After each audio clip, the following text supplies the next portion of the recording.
After Minneapolis, the city of Atlanta is now burning.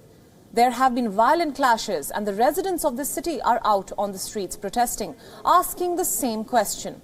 Can a black person breathe in America anymore? Put your hands behind your back for me. Here, put your hands behind your back.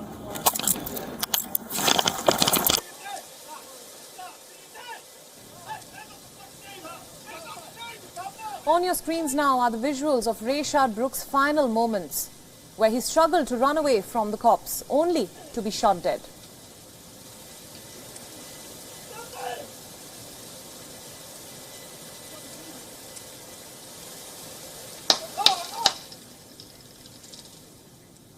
The shootout has sparked a new wave of protests in Atlanta. The city is incensed by the death of another black man. After the turbulent demonstrations that followed the death of George Floyd in Minneapolis had begun to simmer down. Rayshard Brooks' 8-year-old daughter had her birthday dress on, and she was waiting for her dad to come pick her up and take her skating to celebrate her birthday. But her dad never came home. As for America, it has been the country of dreams for the world's youth. It claims to be free from the inequality and discrimination which exists in other parts of the world. America has appointed itself the global cop on many occasions and meted out punishments to others for real or exaggerated abuses. But the myth of one of the most equal countries in the world has now been busted with George Floyd and Rayshard Brooks.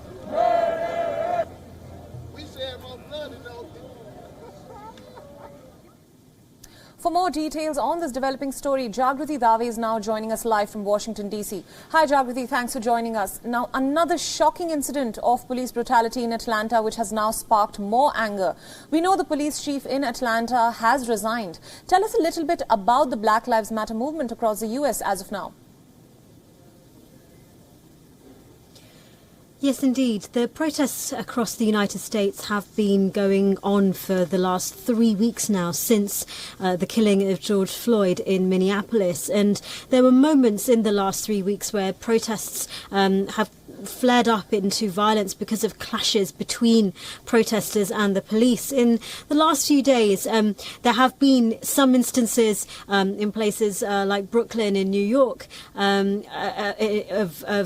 continued clashes. But here in Washington, D.C., after that moment where protesters were forcibly removed from the square outside of the White House by police, after really that heightened moment, things seem to have calmed down quite a lot in Washington, D.C. The curfews have no longer been put in place in the nation's capital. But of course, this shooting in Atlanta really reignites that central point that protesters have been making as they've gone out into the street, which is the point about the use of force when it is justified, when it is unjustified. And that has really refueled the anger of those initial protests, really has been refueled by this shooting in Atlanta.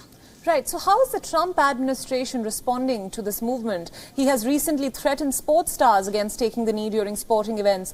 How are his actions being perceived across the country? So President Trump has very vocally said that he is against disbanding, dismantling the police, which is one of the rallying calls of some of the protesters who are out on the streets. Now, defunding the police can mean many things depending on who you talk to.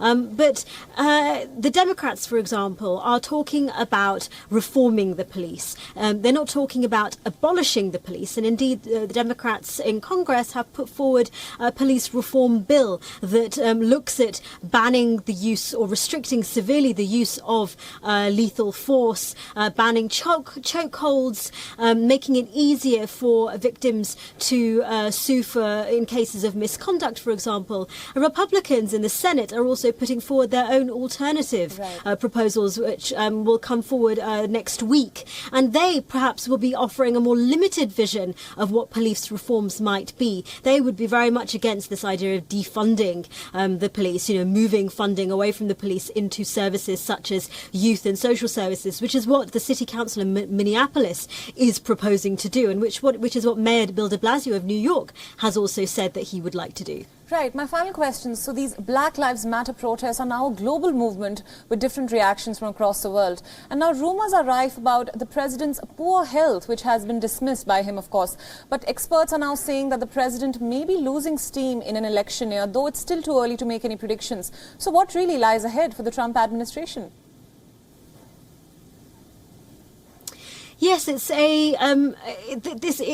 it's still a few months to go until November, so anything could happen. But a recent swathe of polls have not been very positive reading for the Trump campaign. It's shown Joe Biden to be in the lead. It's shown that people haven't had a particularly positive view of the president's handling of the pandemic, for example. So it's really the coronavirus pandemic combined with these protests and his handling of the protests and the public view of it at the moment, which isn't resounding very well in the polls. But again, polls should be looked at cautiously. As we saw in 2016, polls can get things wrong. There's a long time to go until November, but we are hearing more and more from Republicans, from former members of his own team. Right. Jim Mattis, for example, his former defense secretary, speaking out publicly against the president. So he is, of course, pitching himself as a president of law and order. He's going to hold a rally next week in Tulsa, Oklahoma, again trying to get back some of that support, some of that energy and momentum